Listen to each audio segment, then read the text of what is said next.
Well, here's the front side of the layout, and I had a thought that it would be fun to finish up the back side of the layout, to do some scenery and to show you how the process works. So I'm going to start doing one piece at a time, and we'll show you the whole process. Here we go. So here's the front side of the layout, all, well, mostly finished. We're going to walk around to the back side, which is not finished. So you can see how this is coming along. Obviously we got a mess. Let me show you how this is working. The idea is this is going to just be a simple passing track with some wintertime scenery. So this is where we started, and this is just 1x4s and plywood, an old recycled layout. In fact, you can see the old HO tracks there, and some roads painted in, and sawdust grass, the old school stuff. Thank goodness we're not doing that today. And you can see how the tracks have been put in on a riser, which are just made from 1-inch styrofoam lifted above the surface. So we've got 2 inches off the surface where the tracks are. And also the switches are laid in that kind of on a riser themselves. So this is where it starts. We've got our sky. Back to our sky.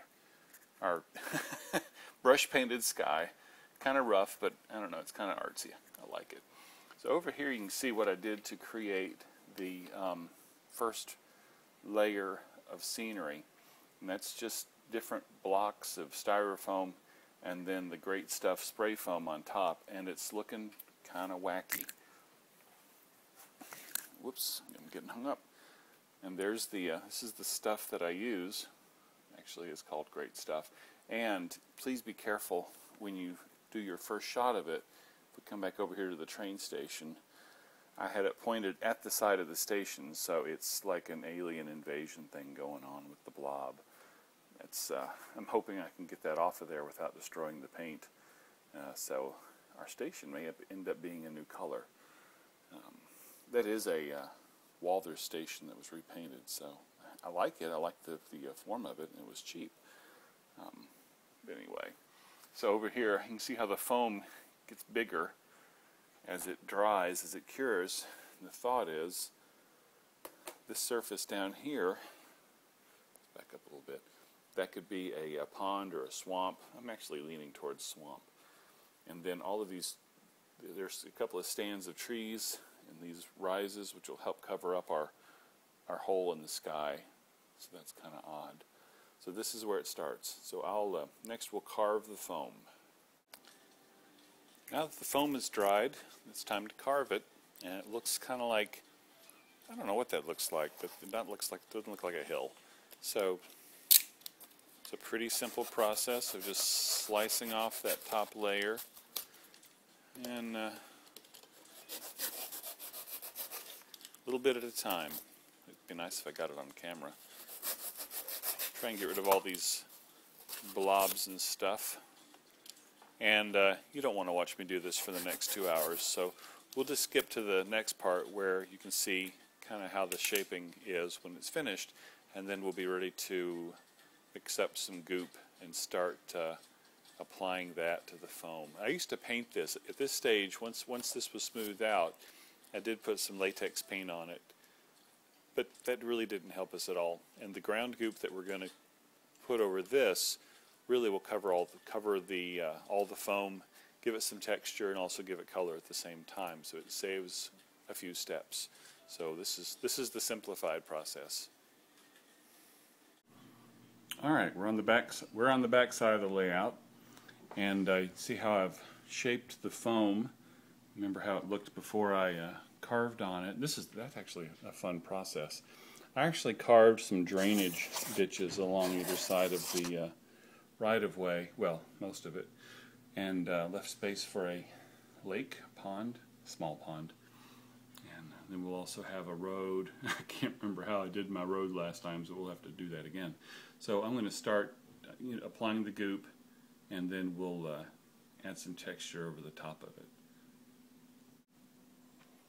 Okay, that's getting better. It's got more oomph to it. I added some more leaves, and which I've just gotten out of the yard and blended up in the blender in the kitchen. and cleaned it up really good, because you can get in trouble for that kind of stuff. And let's just add a shot. I've got some more burnt umber here. It's reading a little bit light in color. So let's add some burnt umber. And I think that'll help. Professional camera work. I'd like for that bottom layer to have a little bit more darkness to it, and then we can add lighter colors on top, which gives you a little bit of an illusion of depth. Oh, that's a good color. Yeah, that's better. And here's our, see, let's getting a little bit darker. Here's more of our ground up leaves. I thought I had some, oh, here's some really chunky stuff. This will help a lot. This stuff is really grainy and has lots of, I don't know, just stuff. So let's mix that in. And there's one last ingredient that I need to add. You know, that'd be better if I put that down. Oh yeah, this is chunkiness up here. So let me add one ingredient. All the instructions, all the formulas I saw, and there's a variety of them, say to add some lysol. So snag this out of the kitchen. Hopefully I won't have to put it back before it's missed. And this is jasmine and rain scent. I don't know. It seems like pine would be better. So let's get some of that in there. I think the thought is if you add lysol to the mixture, and you could store it in Tupperware, and it will keep it from molding. But I think once this stuff, it's got enough white glue in it that you could probably, once it's dry, I haven't had any problems with mold or funny smells or anything. So there's our goop. Kind of soupy. So we'll go stick this on the layout. See, it's pretty solid. Well, this seems like a good area to work on. So hard to do. Actually, it's probably easier to pour it and then shape it. So I'm just going to blob some goop on a hillside here, and then mush it around, and then get my high-tech shaping stick here, and yeah, you can kind of see how this is going to go. This is a messy process, but in one step it covers over the foam. It provides a color base, and has its own texture once it dries. So yeah, and you're not going to want to watch me do this whole thing, because, you know, that's boring. So that's kind of how it works. I'm going to add goop over this section here, and then we'll add some rock castings. So that might be slightly more interesting. Back in a minute. Well, you can see how the goop is going. I had to make a second batch just to get this far, so it's going to take a little bit of stuff. But I wanted to show you how to add a rock casting, and I'm not real good at this, but this will give you the basic idea. I mean, these are hydrocal castings. Actually, it's a rubber mold that comes from Woodland Scenic, so I just bought one and made some variations. So that's hydrocal with some washes over the top. Here, I've taken one of our castings and covered the back in goop, so I think it fits right about there. So I'm going to smush it in so it gives the illusion that it's protruding from the face there. Oh, there we go. I'm looking at what I'm doing and not what I'm shooting. This might be a really bad video. Blend in the edges a little bit, and there you go. And I'll put another one on this face.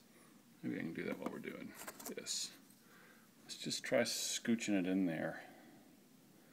Kind of like this was a ridge and the railroad cut through it.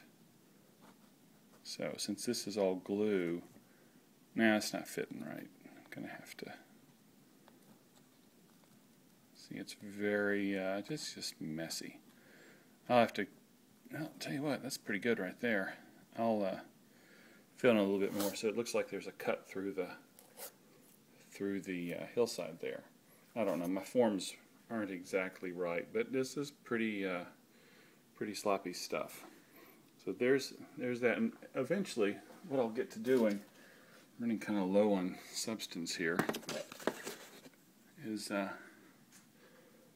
before it dries, I'll sprinkle on some ground up leaves and probably just a little bit of green. This back side of the layout is going to be primarily browns and grays, so it's starting to look like something. When we ballast the track, that'll really start to kick it into gear, because that covers up all of the foam. It doesn't really look like much until all of the foam is covered, so that's kind of our next step.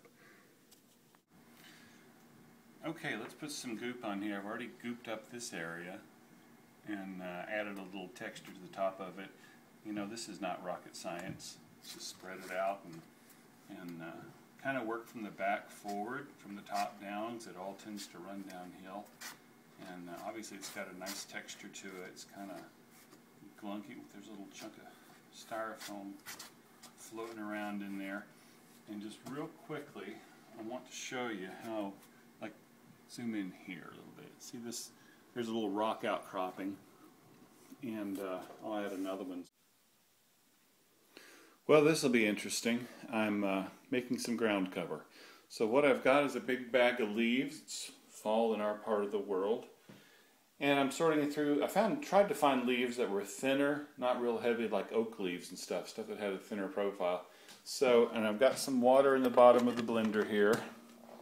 And let's start this mixing. Well, that went pretty well. So we're grinding up leaves in water in the blender, and well, that first batch went really good. And the point is to get them ground up to the point where they're more scale size. So I'll stick some more leaves in there, and we'll see how it's going.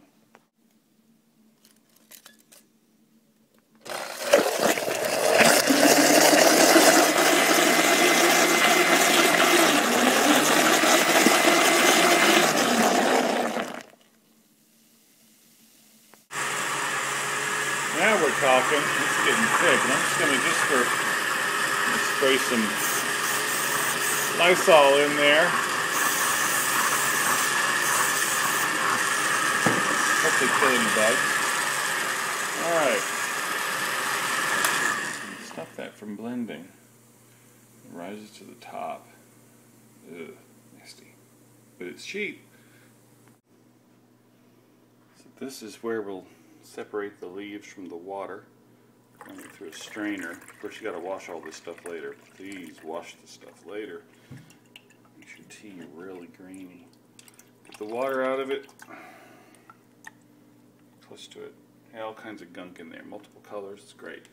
And I'm going to take it over here to a, I don't know, pie plate would be better, but and there's the stuff. So separate everything out and then let it dry.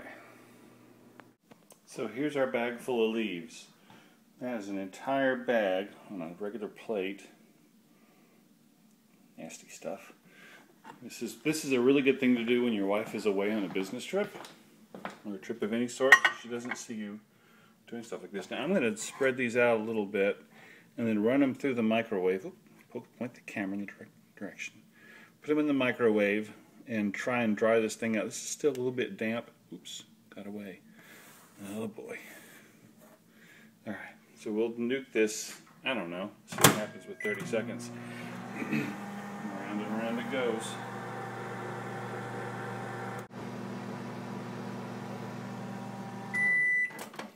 So after a minute and a half, oh, it's steaming. Yeah, it smells really good. There's our leaf concoction.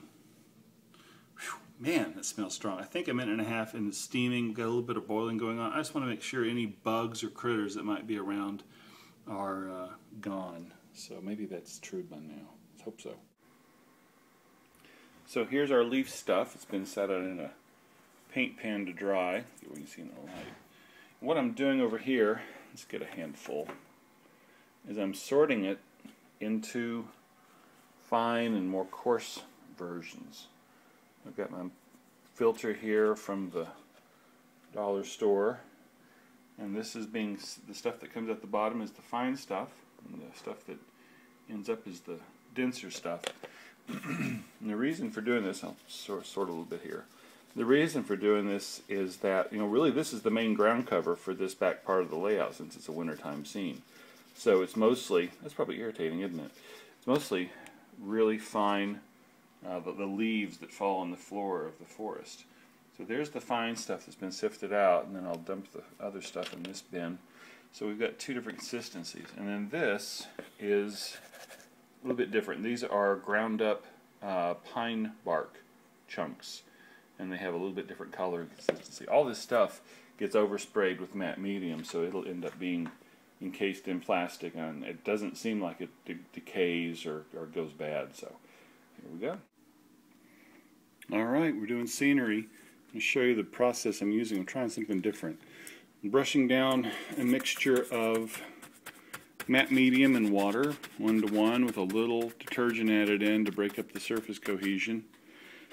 And then I'm sprinkling on some of the small bits of leaf. This looks really bad on screen, but it actually looks pretty good in real life. Some small bits, and then some bigger bits, and then a little bit of green here and there. And this looks pretty bad over here, but over here you can kind of see how it's starting to blend in. There's our water tank, and it's starting to look like a forest floor. So let's. I've got a bit more to do here.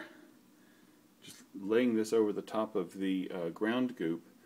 There's kind of before. Well, it all looks bad. This will look better, I promise. Well, I hope. And trying not to make this a really shaky video. We've got some progress. All of the leaf stuff has been glued down. We've got the start of a pond here. We've got a bunch of trees. And these trees, I thought it'd be interesting to do a wintertime scene. These are a combination of, let's see, this one is a piece of sage from the slopes of Mount Shasta in California via eBay. And these are twigs from the golf course next door, as are these bits here. These have been stabilized with a concoction of white glue and water and stuff, kind of diluted white glue. And in the back, the ones with really nice branches, those are super trees, I think, from Scenic Express. So the next step, I'm going to pour some matte medium onto our pond here and start giving us a water effect. Just painted it flat black and added some rocks and gravel and stuff around the edges, so hopefully this will work out right. But it's hard to do with one hand, so I'm going to stop and pour some water. Well, here we are. Got more of the scenery in. There's our, well, the first layer of the lake pond. I've never actually made anything large enough to be called a lake. But the rest of the backdrop here is starting to get finished out. Of course, we need some more vehicles and people and some odds and ends on the in front of the station, some bags and boxes and stuff. But that gives you the general idea. That's how this part of the layout went together. Still needs clutter, still needs some bits and pieces, but that's the process. Hope that was helpful somehow, and maybe we'll do one again later sometime.